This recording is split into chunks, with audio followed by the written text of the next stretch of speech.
በመድኃኒታችን በኢየሱስ ክርስቶስ ስም አሜን። እንቀመጣለን። ዛሬ እንደምታውቁት ቅድም ብየዋለሁኝ በዚህ ሀገር ኢስተርን ነው።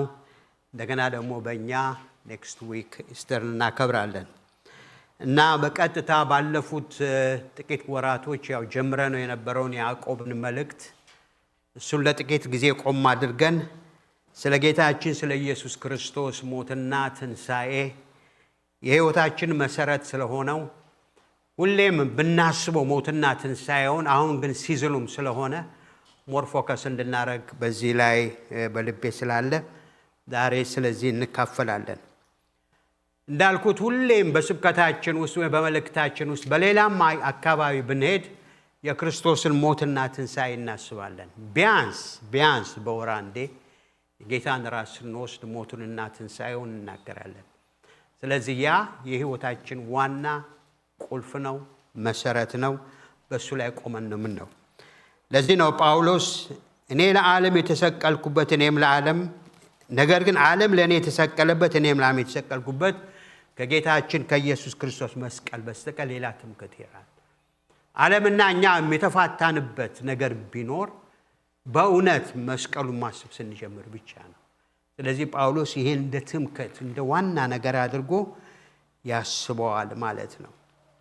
ስለዚህ ዛሬ ስለ መስቀሉ እናስባለን። ጌታ ቢፈቅድ ደግሞ ኔክስት ዊክ እግዚአብሔር ካለ ስለ ትንሣኤው በትንሣኤው ውስጥ ስላለው በረከቶች እንመለከታለን። መስቀሉ ያመጣልንን በረከቶች ዛሬ እናስባለን። ለእኛ እንዳልኳችሁ ፊታችንም ጉድ ፍራይዴ ነው፣ ጀበሩ ይውሰዱት። ስለዚህ እንደገናም ደግሞ በትንሣኤው ቀን ደግሞ በእኛ ስናስብ የጌታ ኢየሱስ ክርስቶስም ትንሣኤው ያጎናጸፈንን ጸጋ ቆም ብለን እናስባለን ማለት ነው። ስለዚህ ዛሬ ስለ መስቀሉ እናስባለን። መስቀሉ ትምክህታችን ነው። መስቀሉ ኃይላችን ነው። መስቀሉ ጉልበታችን ነው።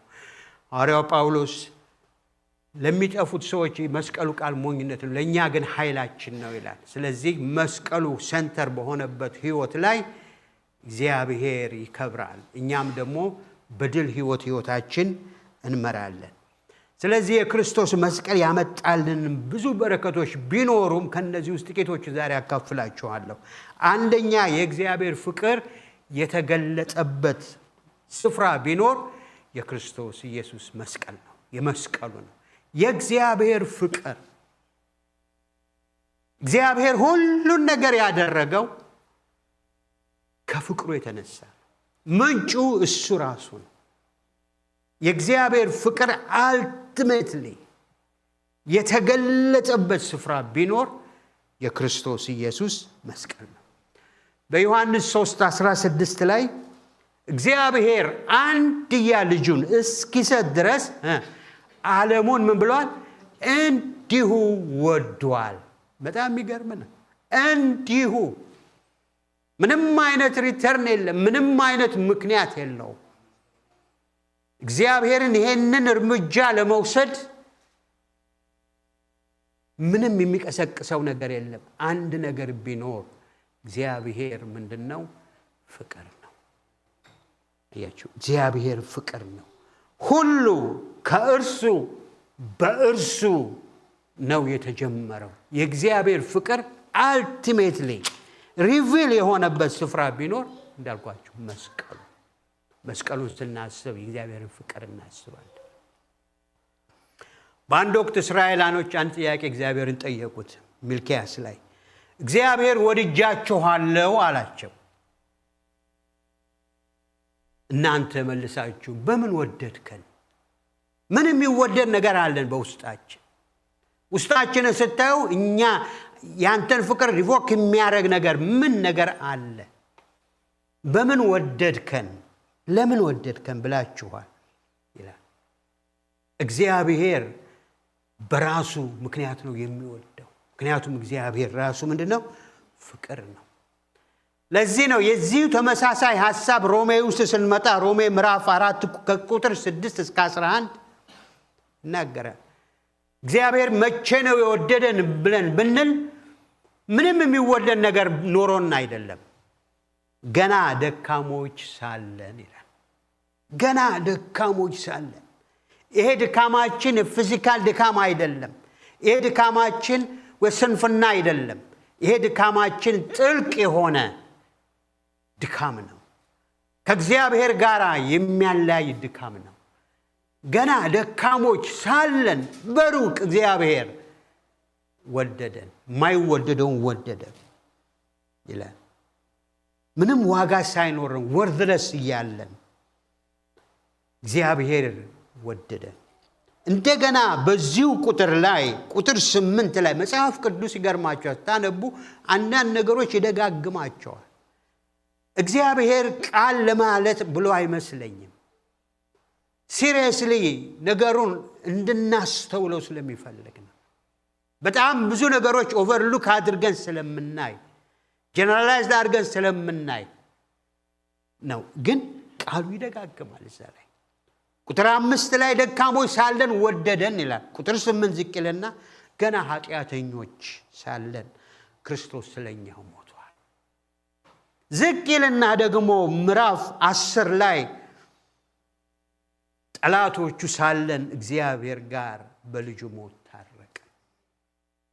ተመልከቱ፣ ደካሞች ሳለን፣ ኃጢአተኞች ሳለን፣ ኢቭን ዞ ጠላቶቹ ሳለን እግዚአብሔር ምን አደረገን? ወደደን።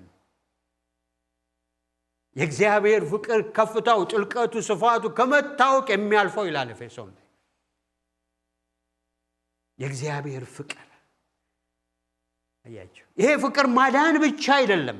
ይሄ ፍቅር ደግሞ ለዘላለም የሚጠብቀን ነው። በእግዚአብሔር ፍቅር ራሳችሁን ይሁዳ ጠብቁ። ስለዚህ የእግዚአብሔር ፍቅር የፈሰሰበት የተገለጠበት አንዱ ትልቁ ስፍራ መስቀሉ ነው። አንድ ዘማሪ ያለች መቼም ታውቃላችሁ። ከዘመርኩላችሁ አጉል ነው፣ ግን መዝሙሩ ምንድን ነው የሚለው?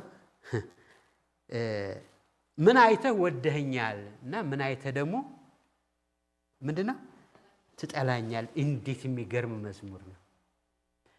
በመሰረቱ ምን አይተህ መጀመሪያ ወደድከኝ፣ ደሞስ ምን አይተህ ትጠላኝ? ይሄ እኮ በጣም የሚገርም ነገር ነው። አንዳንድ ጊዜ ወደ ጌታ ከመጣን በኋላ በእሱ ውስጥ ስንኖር ወደ ራሳችን ማየት እንጀምራለን።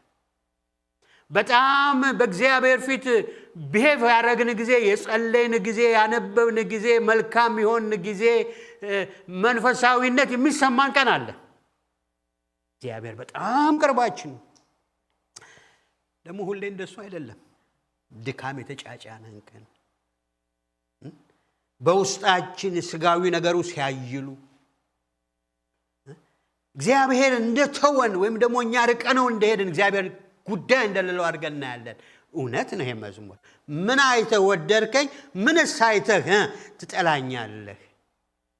የእግዚአብሔር ፍቅር ባውንድ የሚያደርገው ከመጀመሪያ እስከ መጨረሻ ከበር የሚያደርገው የሚያስደንቅ ነው። ሰው ይሄን ቢያውቅ እንዴት እናርፋለን በእግዚአብሔር። ስለዚህ የእግዚአብሔር ፍቅር አንዱ በጣም ሪቪል የሆነበት ስፍራ መስቀሉ።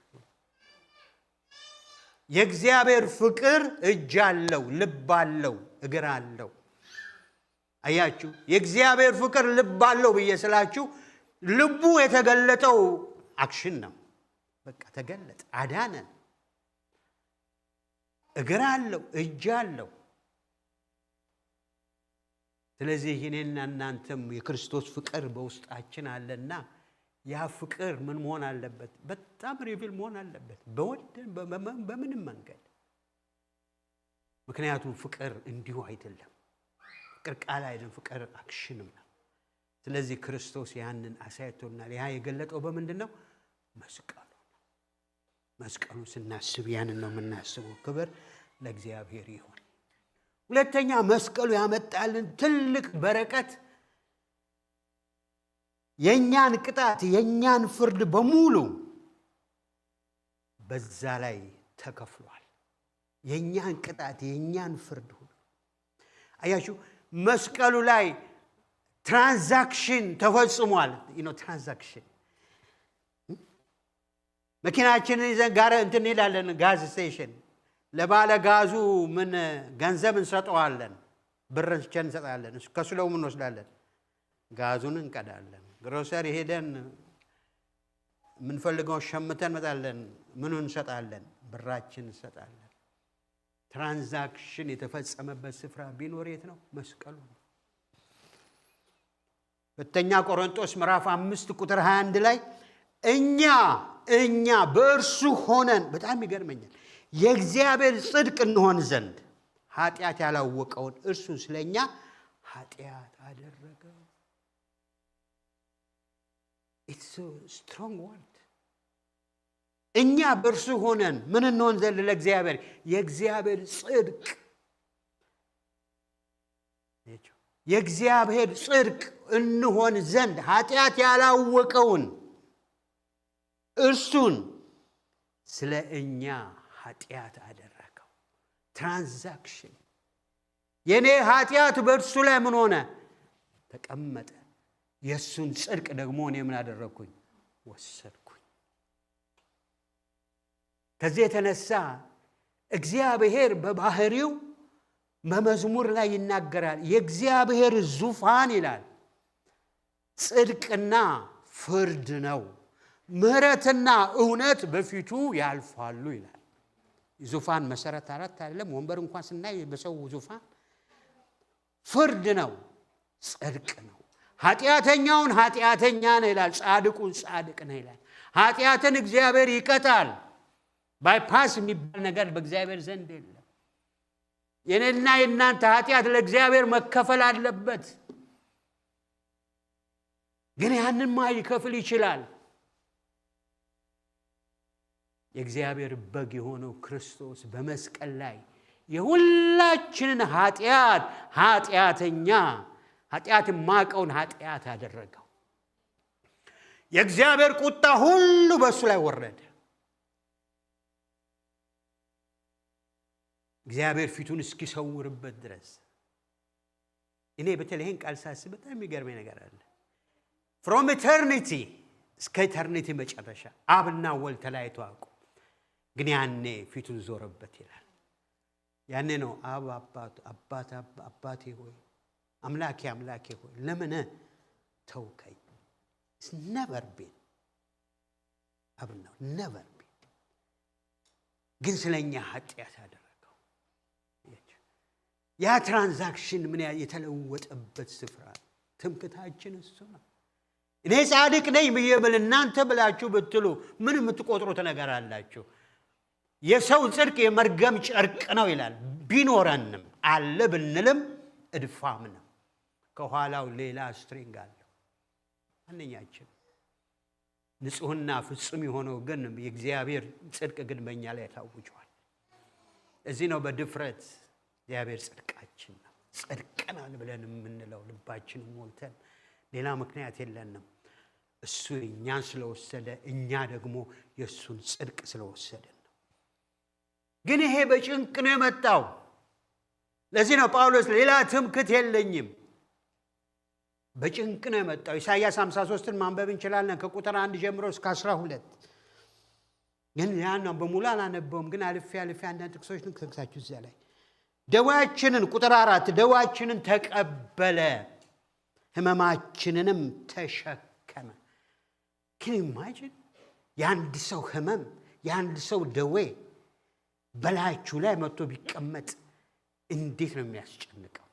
የሁላችንን ደዌ ተቀበለ ህመማችንንም ተሸከመ። ቁጥር 5 ስለ መተላለፋችን ቆሰለ ስለ በደላችንም ደቀቀ፣ የደህንነታችን ተግሣጽ በእርሱ ላይ ተቀመጠ። ቁጥር 6 የሁላችንን በደል በእርሱ ላይ ምን አደረገው? አኖረው። ቁጥር 8 ስለ ሕዝቤ ኃጢአት ተመታ። ቁጥር 11 ኃጢአታችንን ይሸከማል። ቁጥር 12 እርሱ ግን የብዙዎችን ኃጢአት ተሸከመ። ስታስቡት መደጋገም አይመስልም? ይመስላል። ግን በእግዚአብሔር አይን how it's so serious። ወገኖቼ ልንገራችሁ፣ ለደህንነታችን በክርስቶስ ያገኘነውን ጸጋ እንደ ቀላል የምናየው ምን ነው ታውቃላችሁ? የበደላችንን ጥልቀት ስለማንረዳው ለዚህ ነው ጌታ ኢየሱስ ክርስቶስ ከፈሪሳውያንና ከኃጢአት ምንድነው ከቀራጮች ጋራ ወይም ደግሞ ከአመንዝሮች ጋራ ባለ ጊዜ እነሱ ይቀድሟቸዋል ቢል እነሱ የገቡበትን ጥልቅ ስለሚያውቁ ይሄ ብርሃን ሲበራላቸው ደህንነትን they precious ውድ ነው የሚያደርጉት። እኛ ግን ብዙ አይገባንም። እኔ always በጣም ይሄን ሳስብ ጊልት የሚሰማኝ ጊዜ አለ። አንዴ ቆይቷል ፓስተር ዳንኤል እዚህ ከተማ መጥቶ ድሮ ነው ጁላን ያወራን እንዲሁ አላለም በቃ ስለ ልጅነት የጠየቀኝ ማለት ስለ ወጣት ያላችሁ ጌታን እንዴት ነው አገኘው ምናምን በሚል እና የመለስኩት መልስ አሁን ያሳፍረኛል ሳስበው ነው። እኔ ከቤተክርስቲያን አልጠፋም፣ እኔ እግዚአብሔርን እወዳለሁ፣ እኔ ብዙም አልጠጣም ነበረ፣ ብዙም አልሰክርም፣ አይ ቲንክ በጣም ሞራል ያለኝ ሰው ነኝ። በቃ ግን ጌታን አገኘው። ዛት ሪሊ ትሩ ጥልቅ የሆነውን የሰውን የውስጥ ነገር አላይማ ባየው ግን የሰው ጽድቅ የመርገም ጨርቅ ነው፣ ዲፕ ነው። እንደውም ያንዳንዱ የተገለጠው ይሻላል። የተገለጠው ለመመለስ እድላለሁ። ይሄኛው ግን በሰመመን እያለ አለሁ እያልክ ወዴት ነው የሚገባው? ወደ ሲኦል ነው የሚገባው። የሁላችንን ኃጢአት በእርሱ ላይ አኖረው። እሱ ደግሞ የእሱን ጽድቅ በላያችን ላይ አጎናጽፈው። ክብር ለእግዚአብሔር ይሁን፣ ክብር ለእሱ ይሁን፣ ክብር ለእሱ ይሁን። ይሄ ነው። ሶስተኛ ጌታ ኃጢአታችንን መክፈል ብቻ አይደለም ሰው ላይ ለን የኃጢአትን መዝገብ ሬኮርዱን ምን አረገው? ሰረዘው ይላል። አይገርማችሁም? ቆላስይስ 2:14 ምን እንደሚል በእኛ ላይ የነበረውን የሚቃወመንን በትእዛዝ የተጻፈውን የዕዳ ጽሕፈት ደመሰሰው። ካንስል አውት። ኃጢአት ይቅር ማለት አንድ ነገር ነው፣ ግን ሬኮርዱን ዋንስ ፎር ኦል መደምሰስ ግን ሌላ ነገር። ኦልድ ቴስታመንት ካህን ሊቀ ካህን ሁሌ በዓመት አንዴ ነው፣ በዓመት አንዴ ወደ ቅድስተ ቅዱሳቱ ይገባል እና ደም ይዝና ወደ ስሬት መክደኛ ነው የሚባለው the mercy seat የስሬት መክደኛ ማስወገጃ አለ። መክደኛ ምንድን ነው? መሸፈኛ ነው። ወደዛ ይገባና ያውም እሱ በብዙ ጥንቃቄ ነው የሚገባው። ህዝቡ ደግሞ በደጅ ይጠብቀዋል። ምክንያቱም የእሱ መውጣትና መቅረት ወሳኝ ነው። በብዙ ጥንቃቄ ታውቃላችሁ ዲቴሉ። በእግሩ ላይ ሰንሰለት ሸኳራ አድርጎ ምክንያቱም ከሞተ እዛ ውስጥ ማገብቶ ያወጣዋል። ማይገባል እዛ ቅድስተ ቅዱሳን። ስለዚህ ከሞተ ምንድን ነው የሚለው? ገመዱ እየተሳበ እየተጎተተ ይወጣል። ስለዚህ በጥንቃቄ ነው ያንን ይዞ ወደዛ ወደ መርሲ ሲት ወደ ስሬት መክደኛው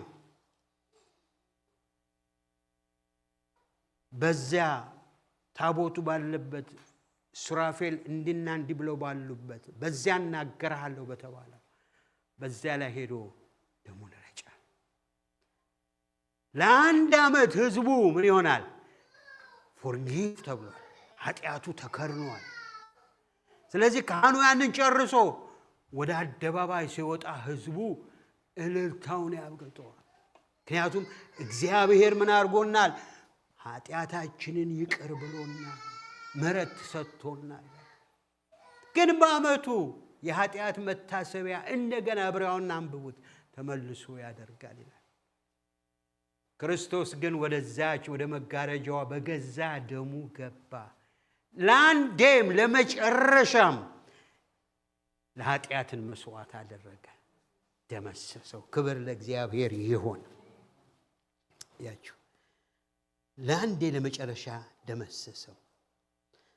ዕብራውያን 10 ላይ ስለ ኃጢአት የሚሰዋ መስዋዕት ራሱ ሲናገር ኢየሱስ ምናል ለኃጢአት በሚሰዋው መስዋዕት ደስ አላለህም።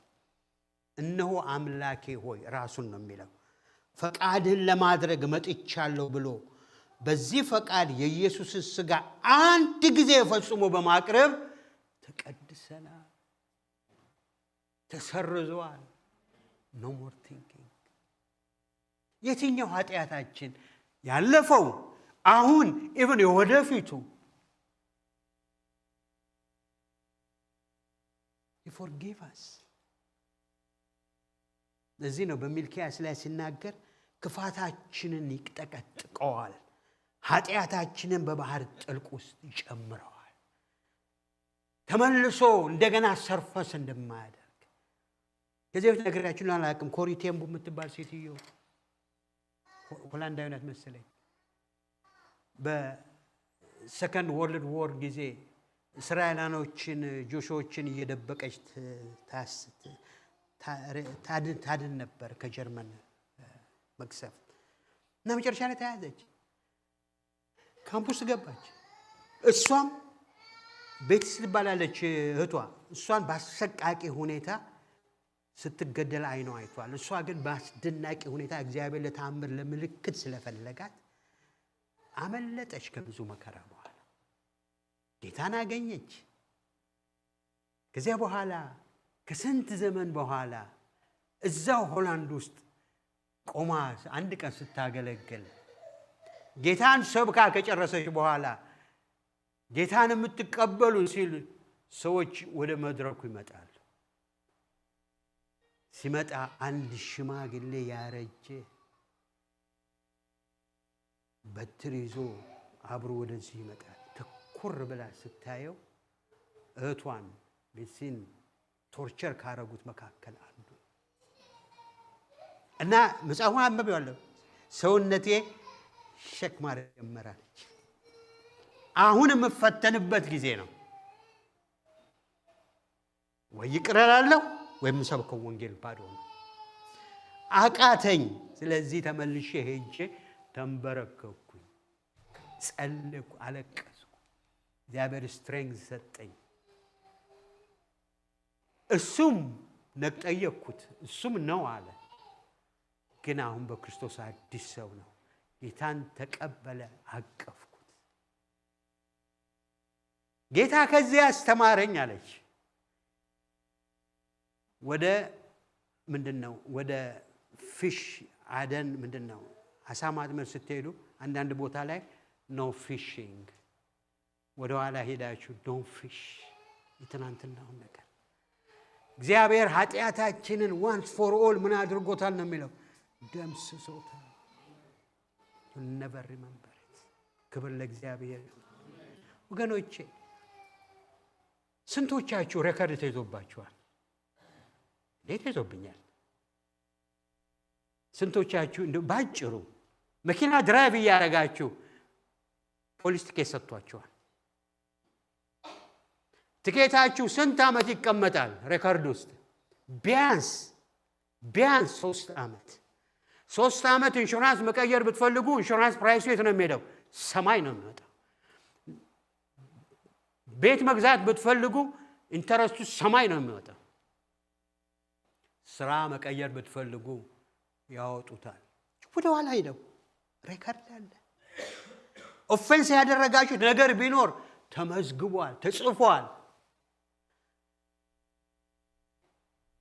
ዕዳ ከፍላችሁ ያልከፈላችሁት ዕዳ ቢኖር ኢትስ ኦኬ ብላችሁ ትታችሁት ብድር መበደር ስትፈልጉ አንድ ነገር ማውጣት ስትፈልጉ ታታታታታ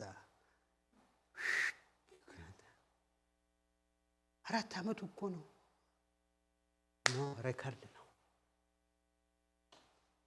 አያችሁ ወደ ኋላ አያችሁ። አንዳንዱን እኮ ከፍለነዋል፣ ቅጣቱም ተከፍሏል፣ አንዳንዱም ተከፍሏል።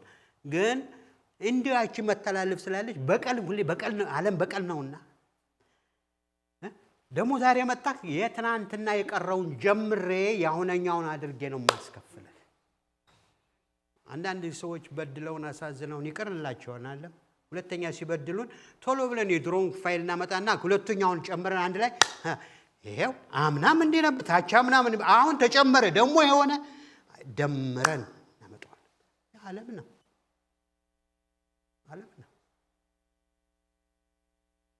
ተውቴ ክሬዲቱን ነው። ባንክራፕሲ ሲያደርጉ ባንክራፕሲ or your life you are in the record ባንክራፕሲ ካደረጋችሁ ብዙዎች ያደርጋሉ በጭንቀት። እሱ ግን ዕዳችንን ምን አደረገው? ደመሰሰው። I will never remember it again። ግሩም ነው አይደለ? እግዚአብሔር ኃጢአታችንን ደመሰሰው። ሬካርዱን አይመለከትም፣ አላየውም፣ አልመለከተውም። ኢቭን ተውት የሰውን ኃጢአተኛ ይቅር ማለት አይደለም። ይሄ እንኳን ሰንቲመንት በውስጣችን በጣም ስለሚያስጨንቀን የራሳችንን እንኳን ፎርጊቭ ማድረግ ያቅተናል። ራሳችን ለራሳችን የበደለኝነት ስሜት ሁሌ በእግዚአብሔር ፊት ይሰማናል። አንዳንድ ጊዜ እኮ ሄደን እግዚአብሔር ወይ ይቅር በለኝ ደግመን አንዳንዱ ነገር የምንለው እግዚአብሔር ምንድን ነው አላውቀውም፣ እንደው በሚገባን ቋንቋ አላውቀውም ይለን ይሆን? ድግግሞሽ ነው። እግዚአብሔር ግን ይሁን ነበር መንበሬት ያቺው ኃጢአታችንን በመስቀል ላይ ምን አደረገው? ሰረሰው። ይቅር ማለት አንድ ነው፣ መሰረዝ ደግሞ ሌላ ነገር ነው። ስለዚህ እኔና የእናንተ በደልና ኃጢአት ተሰርዟል። ክብር ለእግዚአብሔር ይሁን። አራተኛ መስቀሉ የዘላለም ቤዛነትን ተበጅቶናል ለዘላለም። መቼም በእስራኤል ታሪክ እናውቃለን። መበጀት የኛ የነበረ ግን ምን የሆነብን? የተቀማን የተወሰደብን በተለያየ ምክንያት። በእስራኤል ባህል መሬት ይቤዣሉ፣ ሰው ይቤዣሉ። መበጀት በብዙ መልኩ አለ። መክፈል አቅቷቸው ተወስዷል። ግን አንድ ቀን ወይ ዘመድ ይመጣል ወይ ደግሞ እነሱ ጉልበት ያገኛሉ። ያንን ሙሉ ዋጋ ከፍለው ትናንት ተወስዷል፣ ዛሬ መልሼ የኔ ነበረውን ምን አረኩት? መልሼ የኔ አረኩት፣ ተበጅቱ።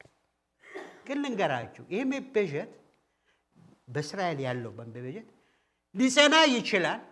ደግሞ ባለዳም ከሆነ እንደገና ሊወሰድም ይችላል። ትበጁታላችሁ፣ ሊወሰድ ይችላል። እንደገና ትበጁታው ሊወሰድ ይችላል። ካልቻላችሁም ተበጅቱ ወስዶ ያራል።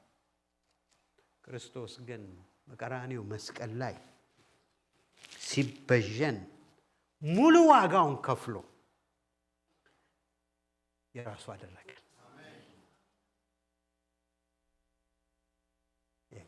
ቀድሞም የእግዚአብሔር ነበርን ስንፈጠር አይደለም እንዴ? በመልኩ በምሳሌያችን አድርጎ ፈጠረን እኮ አይደለም እንዴ? በምኑ? በመልኩ በምሳሌያችን። እያንዳንዳችን እኮ ይሄ ህዝብ ሙሉ አመንም አላመንም የእግዚአብሔርን እስትንፋስ ይዟል። ምልክት አለው። እያንዳንዳችን 6-7 ቢሊየን ስሞል ስታቹ ነን። አለ ምልክት እያን ብንክደም የሱ ማርክ ግን አለ። አንዴ ጌታ ኢየሱስ ክርስቶስን ቻሌንጅ ሊያደርጉት መጡ እነዚህ ፈሪሳውያንና ጌታ ሆይ አሉት። ለማን ነው? ለጲላጦስ ነው ለሄሮድስ ብቻ ገንዘብ መስጠት ይቻላል ተፈቅዷል ምናምን አሉት። ጌታ ምን አላቸው? እስቲ ገንዘቡን አሳዩኝ አላቸው። አወጡና ኮይኑን አሳዩት። ይቺ ስለ የማን ናት አላቸው። የማን ናት? የማን? ይሄ ቄሳር። እግዚአብሔር ይባርካችሁ። እንደው ዴት ረስቸው ነበር ያያችሁ አዳናችሁ። ሄሮድስ ይሄ ቄሳር የቄሳር ነው አሉት። እንግዳ የቄሳርን ለማስጡ የቄሳር። ይሄ ብቻ አይደለም ግን ከኋላ ሌላ ምስጢር አለው። የእግዚአብሔርን ለማስጡ የእግዚአብሔር ማን? እናንተ ራሳችሁ የማን ናችሁ? ምልክት እኮ ተሸክማችሁ ነው የምትሄዱት። ለእግዚአብሔር ናችሁ። እናንተን ስጡ። ገንዘቡን አይደለም እናንተን ስጡ። የቄሳር ለቄሳር፣ የእግዚአብሔር ለእግዚአብሔር። ለምን ታዲያ እግዚአብሔር የት አለ? ኮይናን ሰጠው። አንተ ምክራላ የምስተንፋሷላ ያለ። ስለዚህ ተበጀ። የራሱ አደረገው። ከዛ በኋላ ግን ምንድነው የመቤዠቱ ሥርዓት? ይህ መቤዠት ዕብራውያን 9 ቁጥር 12 ላይ የዘላለም ቤዛነትን አግኝቶ አንድ ጊዜ ፈጽሞ ወደ ቅድስተ በገዛ ደሙ ገብቷል። ፍጹምነት ባለው ልዩነት ባለው አንድ ጊዜ ገብቷል። ከዚያ በኋላ መልሶ ያንን ሊወስድ የሚችል የለም። ቁጥር 14 ላይ በዘላለም መንፈስ ኢተርናል ስፒሪት ራሱን ለእግዚአብሔር ያቀረበ የክርስቶስ ደም እንዴት ይልቅ የሚል ቃል አስተውሉ። አባምን ቢሆን ማለት ይልቅ ሕያዋን እግዚአብሔርን ልታመልኩ ከሞተ ሥራ ሕሊናችሁ ያነጻ አይደለም። እናንተ ተበጅታችኋል። ሰይጣን መጥቶ አባብሎ እንደገና ይወስደኛል ነው ብላችሁ ምትሉ ኖ ይልቅስ ከዛ አልፋችሁ አባበን ቢሆን ለእግዚአብሔር ክብር ልትኖሩ ያደርጋችሁ አይደለም። እኔ አይትሩሊ ከሚያምኑት ወገን ነው የምትቀበሉ ባትቀበሉ እውነተኛ አማኝ በክርስቶስ የዳነ የደሙ ምልክት በላዩ ላይ ያለ ጌታን ሊክድ አይችልም። ወደ ኋላ ሪግሬት ሊያደርግ አይችልም። አሁን መጽሐፍ ቅዱስ ይላል ከኛ ነበሩ ከኛ ወጡ ይላል። ሊኖሩ ይችላሉ ምለው ግን እውነተኛ በክርስቶስ የዳነ የክርስቶስ የደሙ ምልክት በላዩ ላይ ያለ once he saved it's already saved ጨዋታ የሚባል ነገር የለም። ምክንያቱም የተከፈለው የዘላለም ኢተርኒቲ ደም ነው። እውነት ከሆነ ደግሞም በክርስቶስ የዳነ ደግሞም ኃጢአትን አያደርግም ይላል። ማለት አንወድቅም አንሳሳትም አይደለም፣ ግን በኃጢአት ላይፍ ስታይል አንኖርም። በውስጥ ያለው መንፈስ እሺ አይልም። አይ ዶንት ኖ እናንተ ለኔ እሺ አይልም። አልስትም በጣም አልወድቅም በጣም ኃጢአት አልሰራም በጣም ግን መንፈስ ቅዱስ አያሳልፋችሁም፣ ይወቅሳችኋል። አንኖረውም፣ ኑሯችን አይሆንም። ምክንያቱም በእኛ ውስጥ ያለ የእግዚአብሔር መንፈስ አለ። ምክንያቱም በዘላለም ተቤዥተናል። በመስቀል ላይ በዘላለም ደም ኢተርኒቲ ባለው ደም ኢተርናል በሆነ ደም አንድ ጊዜ ለአንዴም ለመጨረሻም ዋጃቸው። ከዛ የተነሳ ይልቅስ ወደ ኋላ ከመመለስ የበለጠ ይልቁንስ ሕሊናችን ሁሉ ነስቶ እግዚአብሔርን የምናመልክበትን አቅምና ብቃት እግዚአብሔር ይሰጠናል። ክብር ለእግዚአብሔር ይሁን። መስቀሉ ያንን ነው የሚያደርግልን። ክብር ለአምላካችን ይሁን። ስለዚህ ይሁዳ መልእክት ላይ ይሁዳ አንድ ቻፕተር ነው ያለው ቁጥር 24 እና 25 ወደ ኋላ አይመለስም። እውነተኛ አማኝ ብዬ ስላችሁ እውነት እግዚአብሔር ቃል ስለሚል ነው። ይሄ ክርስቶስን አንዴ ያገኝቸዋለሁ እንደፈለኩ ልኑር የሚለው ሰው መጀመሪያውም አልዳንም። ብዙ ሰው ቤተክርስቲያን ሊኖር ይችላል። that's not the point. ፖይንቱ እናንተና ጌታ መገናኘታችሁ ነው። የዳነ ግን የዳነ ነው። ስለዚህ ምን ይላል ይሁዳ መሰላችሁ? ሳትሰናከሉ እንዲጠብቃችሁ በክብሩ ፊት በደስታ ነውር የሌላችሁ አድርጎ እንዲያቆማችሁ ለሚቻለው ብቻውን ለሆነ አምላክ መድኃኒት ከዘመናት ሁሉ በፊት አሁንም እስከ ዘላለም ድረስ በጌታችን በኢየሱስ ክርስቶስ ክብርና ግርማ ኃይልም ስልጣንም ይሁን አሜን። ብቻውን ሳትሰናከሉ በክብሩ ፊት ያለ ነውር ያለ ነቀፋ አድርጎ ሊያቆማችሁ የሚችል የታመነ ጌታ ነው። we are guaranteed, we are safe በአምላካችን ስሙ ይባረክ። አምስተኛ መስቀሉ ለኛ ያደረገልን የጥልን ግድግዳ አፍርሶልናል። ክብር ለእግዚአብሔር። የጥልን ግድግዳ ይለያል። አንደኛ ጴጥሮስ 3:18 ሲናገር ክርስቶስ ደግሞ ወደ እግዚአብሔር እንዲያቀርበን እርሱ ጻድቅ ሆኖ ስለ አመፀኞች አንድ ጊዜ በኃጢአት ምክንያት ሞቷል። ምን ሊያደርገን? ወደ እግዚአብሔር ሊያቀርበን። በእኛና በእግዚአብሔር መካከል የነበረውን ጠላትነት ኤነሚቲ እግዚአብሔር ለአንዴም ለመጨረሻም ሪሙቭ አድርጎታል። ሊያቀርበን ጴጥሮስ በገዛ ደሙ ወደ እግዚአብሔር ሊያቀርበን እርሱ ጻድቅ ሆኖ ስለኛ ማለደ ይላል። ጌታ ራሱን ከራሱ ጋር አይደለም ያስታረቀን ብቻ። አንዳንድ ጊዜ ታውቃላችሁ ምን እናረጋለን መሰላችሁ? ከሰዎች ጋር ግጭት ይኖረናል፣ እንታረቃለን። እግዚአብሔር ይመስገን ለያን ጸጋ ለሰጣችሁ ሰዎች። ከታረቅን በኋላ ምን እንላለን? በቃ ታርቀናል እና እንከባበር። በጣም ቸር ከሆናችሁ ሃይ በቃ ታርቀናል። ክፉ አላስብም። ሰው ክፉ እኮ ነው። በቀደም አይታችኋል ኒውስ ላይ ኒውዮርክ ሰውየው ባቡር ስቴሽን ይቆማል። ባቡር እየጠበቀ አንዱ ከኋላው ቆሟል። አይደል ተጣልተዋል መሰለኝ እና ይጠብቃል።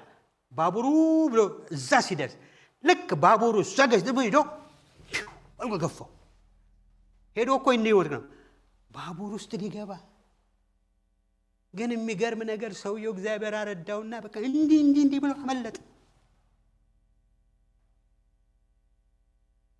ሰው እንዴ ነው ጠብቆ እኮ ያያችሁ ላይሆን ይችላል። ኤነሚቲ ክፋት ተመልከቱት። ግን ምን አደረገ ነው የሚለው? ክርስቶስ አስታረቀን። ካስታረቀ በኋላ ቁሙ አይደለም ያለው። ሮሜ 5 ላይ ጠላቶቹ ሳለን ከእግዚአብሔር ጋር በልጁ ሞት ከታረቅን ይቀጥልና ይልቁንም ከታረቀን በኋላ በሕይወቱ እንድናለን። ከታረቅን በኋላ በሕይወቱ ምን እንላለን? እንድናለን። እግዚአብሔር እኛን መታረቅ ብቻ አይደለም፣ አልፈርድብህም በቃ አይደለም ብቻ አይደለም፣ በሕይወቱ እንድናለን። የሱን ሕይወት በእኛ ውስጥ በኃይል እንዲሰራ እንድናለን። ወደ ውስጠኛው ኢንቪቴሽን ይጠራናል፣ ወደ ፌሎሺፑ ይጠራናል፣ ወደ ህብረቱ ይጠራናል። ሰሙኛላችሁ? ወደ ህብረቱ ይጠራናል። ስለዚህ ይልቁን ከታረቅን በኋላ በሕይወቱ እንድናለን ማለት ጌታን የተቀበልነው ቀን አንድ ቀን ስንቀበለው ምናችን ድኗል? መንፈሳችን ድኗል አይደለም እንዴ? ጌታ ሆይ ብለን መንፈሳችን ድኗል። እኔነታችን ግን ይቺ ነፍሳችን ትግል ላይ ናት። አሁንም አይደለም እንዴ? እኔነታችን ትታገለናለች። አሁንም ድነናል እኮ። ግን ጌታ ሁሌ በየቀኑ ቃሉን ስናነብ፣ ስንጸልይ፣ ከቅዱሳን ጋር ስናመልክ መንፈስ ቅዱስ እየመጣ ያችን መጥመቂያ ውሃ እየነካው በሚያልፍበት ጊዜ ውስጣችንን እየሸረሸረው እኔነታችንን እያስወገደ ለእግዚአብሔር ሀምብል እንድንሆን እያደረገ ነፍሴ ሆይ ለእግዚአብሔር ተገዥ እያለ ነፍሳችን ለእግዚአብሔር እንዲገዛ ጸጋ እየሰጠ ነፍሳችን ትድናለች። ነፍሳችን አታውከንም። ሞር እግዚአብሔርን ባወቅነው መጠን we surrender to him. surrender እሺ። አንዳንዴ እኮ ሁለት ሰዎች ሆነን ነው የምንመላለሰው። ድነናል። ያልሞተው ደግሞ ማንነቴ አንበሳ ኃይላል። ሁለት ባላጋራ አንድ ቤት እንዴት ይኖራል? እና እንሰቃያለን። መሰቃየቱ አይቀርም፣ ዋጋው ነው፣ ፕራይሱ ነው እሱ። ግን ለዛ አልጠራንም። በውስጣችን ሰላም ያደረገ ይልቁንስ በሕይወቱ እንድናለን። በየቀኑ እኔነቴ እየተሸነፍኩ ለእግዚአብሔር ሰሬንደር እያደረኩኝ የእግዚአብሔር ሕይወት ከመንፈሴ ለነፍሴ ፍሎ እያደረገ ይሄዳል። ክብር ለእግዚአብሔር ይሁን። የእግዚአብሔር ልብ ይሄ ነው ወገኔ። የእግዚአብሔር ልብ ለእኔ ይሄ ነው፣ ለእናንተ ይሄ ነው፣ ካላመጽን በስተቀር። ይሄ ብቻ አይደለም። ይሄ የሚሞተው ስጋ ይሄ ስጋችን አሁን በካንሰር የሚመታው በማጣት የሚያን በመለያየት መከራ የሚያየው አፈር ነህ ወደ አፈር ትመለሳለህ። አንድ ቀን በትንሣኤ የሚሞተው የማይሞተውን ለብሶ በክብር ለዘላለም ይኖራል። ደህንነታችን አያችሁ፣ ነፍስ መንፈሳችን ድኗል። አሁን ኦሬዲ ድኗል። ነፍሳችን በየቀኑ ይድናል፣ ነገም ይድናል፣ እየተለወጠ ይድናል። አንድ ቀን እንደ ፊውቸር ጌታ በሚመጣበት ጊዜ ሙታን ሁሉ በሚነሱበት ጊዜ ይሄ የሚሞተው የማይሞተውን ለብሶ ክብር ለብሶ ዳግም ይነሳል። ያኔ ነው ደህንነታችን ኮምፕሊት የሚሆነው። ስለዚህ በህይወቱ ምን ላለን እንድናለን። we are in the process። ስለዚህ አስታረቀን፣ መስቀሉ ላይ ጀመረ። ግን እግዚአብሔር ጀምሯል ለሚተው ፍጻሜ ያለው ክብር ለእግዚአብሔር ይሁን። ጀምረን በፍጻሜው ለመዝለቅ እግዚአብሔር ጸጋና አቅም ይስጠን። እግዚአብሔር ከራሱ ጋር አስታረቀን ብያችኋለሁ። እግዚአብሔር ቨርቲካሊ አስታረቀን። ደግሞ እግዚአብሔር ምን አስታረቀን መሰላችሁ? ሆሪዞንታሊ። ቨርቲካል ሆሪዞንታል። ለዚህ ነው ኤፌሶን ሲናገር 2:14 ላይ እርሱ ምናችን ነው? ሰላማችን ነው። ሁለቱን ያዋሃደ በአዋጅ የተነገሩትን የትእዛዝ ሕግ ሽሮ መካከል ያለው የጥል ግድግዳ በሥጋው ያፈረሰ እርሱ አንድ አዲስን ሰው በራሱ ይፈጥር ዘንድ ነው። በእኛ መካከል ያለውን ዲፍረንስ አፍርሶ አንድ አዲስ ሰው ፈጠረ። ቨርቲካሊ ከሱ ጋር ታረቅን። የጥልን ግድግዳ ሆሪዞንታሊ ደግሞ በእኛ መካከል አደረገ። ይህኑ ሐሳብ ጳውሎስ በገላትያም ላይ ይደግመዋል።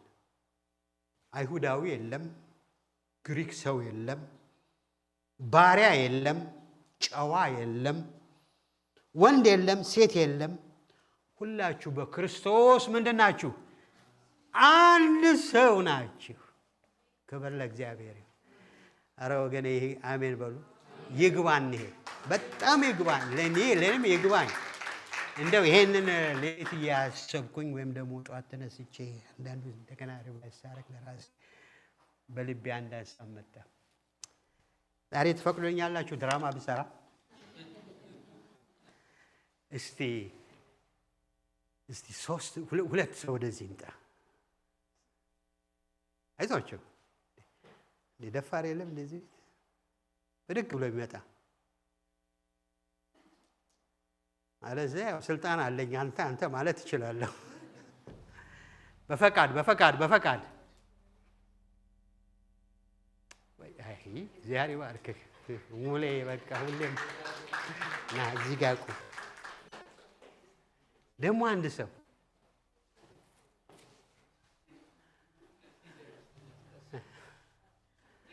እሺ፣ በቃ ባልና ሚስቶቹ አልተቻሉም ዛሬ። ከእነሱ ለየት ያለ ደግሞ አንድ ሰው እሱ መጨረሻ ላይ ይመጣል። ወይም ይምጣ አንድ ሰው፣ አንድ ወንድ። በረከት ነው። ልጠራው ነበር። መንፈሳችን አንድ ነው ማለት ነው። ኦኬ፣ ያችሁ ጌታ እዚህ ላይ ምን እንደሚል ታውቃላችሁ? ይሄ ጥቅስ ይሄ ሁለቱ ኤፌሶን እና እዚህ ላይ ያለው ጥቅስ ሁለቱን ያዋሃደ በአዋጅ የተነገረውን የትእዛዝ ሕግ ሽሮ በመካከል ያለውን የጥል ግድግዳ በሥጋው ያፈረሰ አፍርሶ አንድ አዲስን ሰው በራሱ ፈጠረ ይላል። እስቲ እንግዲህ አስቡት። ሙሉጌታ አፍሪካዊ ነው። ሙሉጌታ ምን ልበል ሌላ አማራ ነው። ሙሉጌታ ኢትዮጵያዊ ነው። ሙሉጌታ የራሱ አይዴንቲቲ ብዙ አለው። ብዙ ነገር አለው። ወንድ ነው። ይሄ ሁሉ ዲፍረንሱ ነው፣ የእሱ መታወቂያ ነው። ገሊላንም ውሰዱ። ምንድናት? ሴት ናት።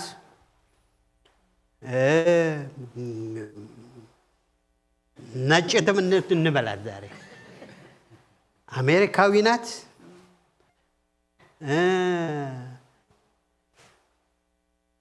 በቃ የተለያየ ማንነት በውስጧ አለ። ጌታ ምን እንዳደረገ አሁን እነዚህ ሁለት ሰዎች አንድ መሆን እንችላለን? በጣም ብዙ የሚያለያየን ነገር እኮ አለ። ምንም ጥያቄ የለውም። እሱ እንዲህ ነኝ ይላል፣ እሷ እንዲህ ናት ይላል። እሱ ቅድም ብያቸዋለሁ ኢትዮጵያዊ ነኝ ይላል፣ እሷ ደግሞ አሜሪካዊት ነኝ ይላል። እሱ አማራ ነኝ ይላል፣ እሷ ደግሞ ምናልባት ወይ ጉራጌ ነኝ ወይ አማራ ነኝ ብላ ትላለች፣ ወይ ደግሞ ኦሮሞ ነኝ ብላ ትላለች። እሱ ሌላ ነኝ ይላል፣ እሷ ይላል። እንግዲህ ወደ ጌታ ስንመጣ እሱ ጋር ያለውን ሁሉ አፈረሰ፣ እሷ ጋር ያለውን ሁሉ አፈረሰና ከሁለቱ አንድ አዲስ ሰው አንድ እኮ ነው፣ አንድ አዲስ ሰው ነው የሚለን አይደለም እንዴ? አንድ አዲስ ሰው በክርስቶስ የሆነ አንድ አዲስ ሰው። እግዚአብሔር ይፈውሰን። ስለዚህ ወንድ የለም፣ ሴት የለም፣ ግሪክ የለም፣ አይሁድ የለም። ታውት አይሁድና ግሪክ እኮ በዛ ዘመን የማይመካከር ነገር ነው። ባሪያ የለም፣ ጨዋ የለም። ባሪያው ከጨዋ ጋር ቁጭ ብሎ ሊያመልክ ሊመጣ እንዴት ተደርጎ? ባሪያ እኮ ዕቃ ነው። ባሪያ የለም፣ ጨዋ የለም። ሁሉ ግን በክርስቶስ ከመጣ ይህም ፈረሰ ያም ፈረሰና አንድ አዲስ ሰው፣ አንድ አዲስ ሰው። የጥሉን ግድግዳ ምን አደረገው? ከላይ ከኛ ከአብ ጋር ያለውን አፈረሰ፣ በእነሱ መካከል ያለውን አፈረሰ፣ አንድ አዲስ ሰው አደረገን ነው የሚለው። ዛሬ እግዚአብሔር ይፈውሰን። ብዙዎቻችን እኮ ከአዲሱ ሰው ወጥተን ወደ ምናችን ጎራ እንላለን። አለም እንዴ? ጎራ እንላለን። እግዚአብሔር ይፈውሰን። በእውነት የሚዘልቀው እኮ ያኛው ሰውዬ ነው። ለዘላለም የሚኖረው እኮ ያኛው ሰውዬ ነው። እግዚአብሔር ማንነታችን እንድናያርጉ ማለቱ አይደለም። ግን above and all አዲሱ ሰው ነን። አዲስ ሰው ነን። እግዚአብሔር ይርዳን። ተባረኩ። I don't know ምን ያህል ገልጬው ነው ግን ሞክሬያለሁ። ልጁ ቨርቲካል ሆሪዞንታል ቨርቲካል ነው። እዛችሁ አልጨረሰም። ሲጨርስ ምን እንዳለ ታውቃላችሁ? በሁለተኛ ቆሮንቶስ 5:20 ላይ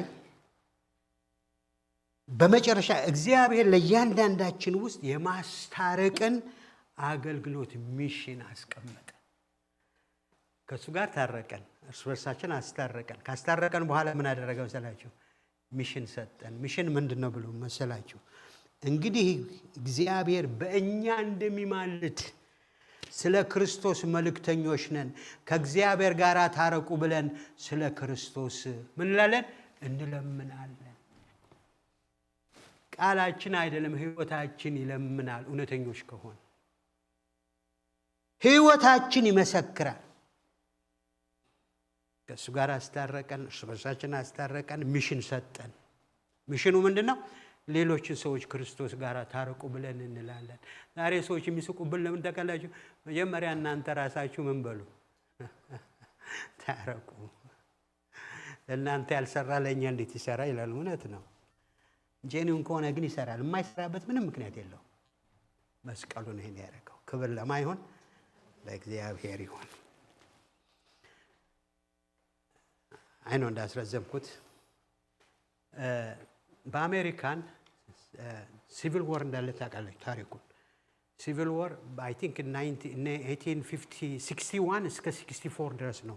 ሲቪል ወር ትልቅ ነበር አሜሪካን ሀገር እና ያ ሲቪል ወር በኖርዝ እና በሳውዝ መካከል ነው። ማለት አሁን አሜሪካን ብትከፍሉ ሳውዝ ወደ ሚሲሲፒው አትላንታ ምናምን ወደ ሳውዝ እና ደግሞ ወደዚህ ሰሜን ወገን ሁለቱ ናቸው። ጦርነቱ ለ4 ዓመት የቀጠለው ጦርነቱ ምክንያት አንድ ነው። ጥቁሮች እነዛ ሳውዞች ምን ይላሉ? ባሪያ መኖር አለበት፣ ባሪያ ቦልሽ መሆን የለበትም፣ ባሪያዎቻችን አንለቅም፣ የባሪያ ስርዓት መኖር አለበት ነው ሳውዝ። ኖርዝ ደግሞ የለም፣ ባሪያ ነፃ መውጣት አለበት። ስለዚህ ጦርነቱ ለ4 ዓመት ቀጠለ። ግን የሚገርማችሁ ነገር ኤቭሪ ምሽት ታሪኩን አንብቡ አሜሪካ ኤቭሪ ምሽት በሁለቱ ካምፕ ሪቫይቫል ይደረጋል። መንፈሳዊ ሪቫይቫል። እዚህም ሰባኪዎች አሉ፣ ጌታን ይቀበላሉ፣ እዛኛውም ይቀበላሉ። ጠዋት ተነስተው ግን ጠበንጃቸውን ይዘው ይጋደላሉ። ማታ ደግሞ ሪቫይቫል ይሆናል። እኔ አይገባኝም። ከላይ የመጣ ሪቫይቫል ወደ ጎን ማልፍ ከሆነ በቃ እንደው ኢንሹራንስ ገብተን መቼም መሞታችን አይቀርም ኢንሹራንስ ገብተን ወደ መንግስተ ሰማያት እንድንገባ ካልሆነ በስተቀር ጄኒውን ከሆነ እኔን የነካ ሪቫይቫል ሌላውን የማይነካበት ምክንያት የለም።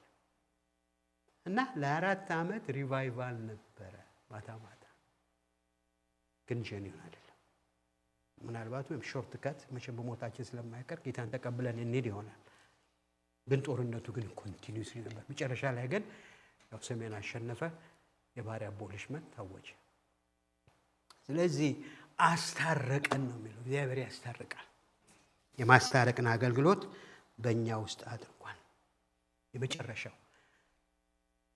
ጌታ በመስቀል ላይ ያደረገልን ጠላታችንን ዲያብሎስን ነው ወረደው። ዲስ አርምድ ነው ያደረገው። ምንድነው? ቆላስያስ 2:15 ላይ አለቅነትን ስልጣናትን ገፎ ይሄንን ክፉ ገፎ ድል በመንሳት በእውነት እያዞረ በግልጥ አሳያቸው። ገፎ ማለት ዲስ አርምድ ነው ያደረጋቸው። አጠፋቸው አይልም። ዛሬ ዲያብሎስ የለም እንዴ? አለ አይደለም እንዴ? እንስማማለን አይደለም እንዴ? እኛ ወደ ጥልቁ ገባ ውጣ ምናምን ብንለው የኛ ጉዳይ ነው እሱ። ያው ቢኩሽና ስለምን እንዲህ የሚባል ነገር አለ። ግን ጌታ ያደረገው ምን ነው ታውቃላችሁ? ዲስአርምር ነው ያደረገው። ድድ የሌለው ክንድ የሌለው የተኮላሸ አድርጎ ነው ያስቀመጠው። ዲስአርምድ አደረገው። ምክንያቱም የጠላትን አለቅነትን ስልጣናትን ገፎ አቅማቸውን ገፎ ጥርሳቸውን እንካሻቸው መደቆሻቸው በመንሳት በእርሱ ያዞረ በግልጥ አሳያቸው።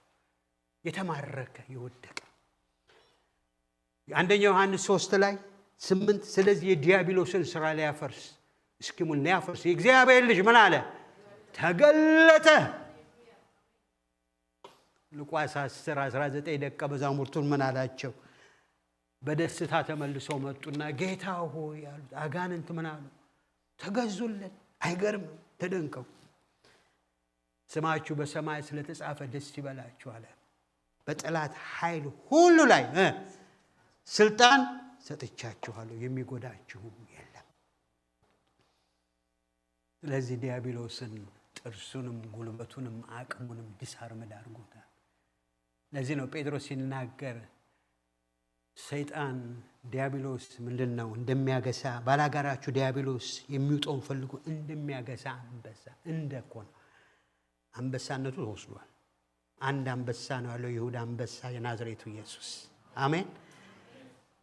ተወስዶበታል አንበሳነቱ። ግን እንደ አንበሳ ያገሳል፣ ይጮሃል። ስኖ እኮ የሚያስፈራራ ግን የመንከስ ኃይል የለው። ይሄን ኢሉስትሬት የሚያደርግልኝ አንድ ምሳሌ ያገኘው ምን ልታውቃላችሁ? አንድ ሰው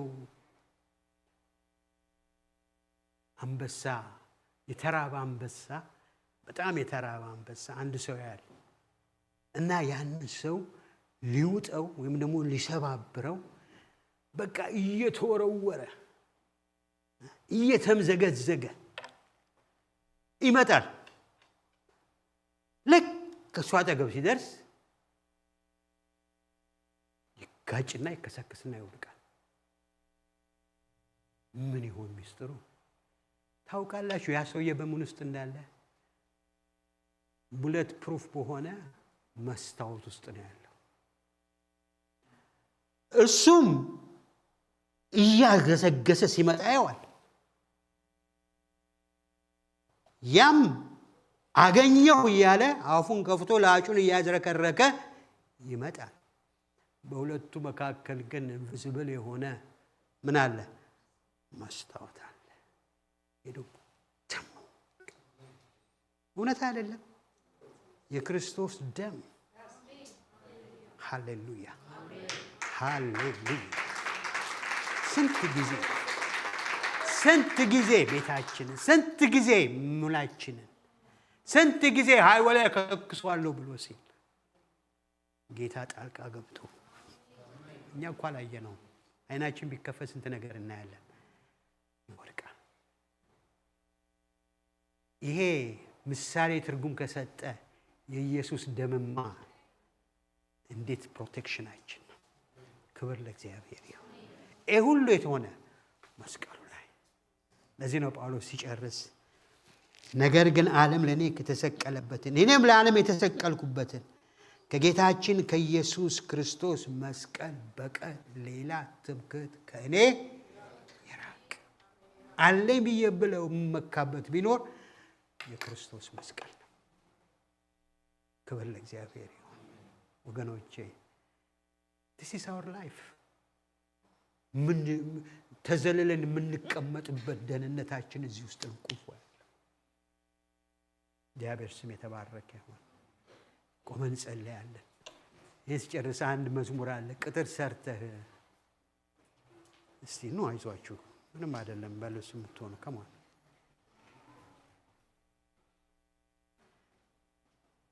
እስቲ ኑ ወደዚህ እስቲ ጌታን እናመስግነው። ቅጥር ሰርተህ ምንድን ነው የሚለው?